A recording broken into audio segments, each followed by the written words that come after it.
শুভ সন্ধ্যা। আজকের আলোচ্য বিষয় সত্যেন্দ্রনাথ দত্তের লেখা আমরা কবিতার উৎস এবং মূল ভাব।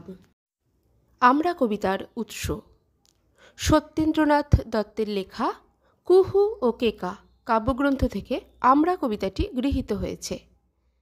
1318 বঙ্গাব্দের জ্যৈষ্ঠ মাসে এই কবিতাটি প্রথম প্রকাশিত হয় বাণী পত্রিকায়। আমরা কবিতার মূল ভাব।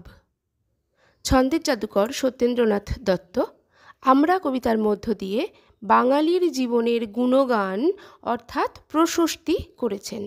কবিতাটির মোট 8টি স্তবকে কবি বাঙালির ভৌগোলিক অবস্থান, মাতৃভূমির গৌরবময় ইতিহাস, শিল্প সংস্কৃতি বিজ্ঞানের ক্ষেত্রে বাঙালির সাফল্য এবং অতীত ঐতিহ্যে জাজ্বল্যমান কীর্তিমান বাঙালির জয়গান করেছেন।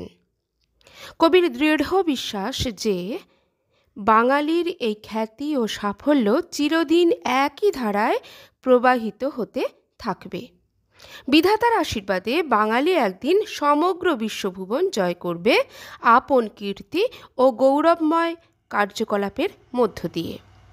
আর তাই বাঙালিকে জাগিয়ে তোলার জন্য কবি বাঙালি মনীষার প্রচারক অতীশ দীপঙ্কর, বিজয় সিংহ, ধীমান বিটপাল, কপিল মুনি, জগদীশচন্দ্র বসু, আচার্য প্রফুল্লচন্দ্র রায়, স্বামী বিবেকানন্দ, নিমাই সন্ন্যাসী এদের দৃষ্টান্ত তুলে ধরেছেন।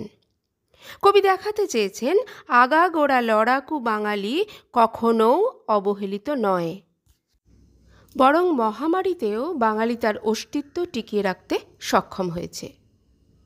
জাতি ধর্ম বর্ণ নির্বিশেষে এক ঐক্যবদ্ধ অখণ্ড সাংস্কৃতিক পরিমণ্ডল রচনার উদ্দেশ্যে বাঙালিদেরকেই বদ্ধপরিকর হতে হবে। আজ এই পর্যন্তই বন্ধুরা, ফিরে আসছি পরের ভিডিও নিয়ে। টাটা।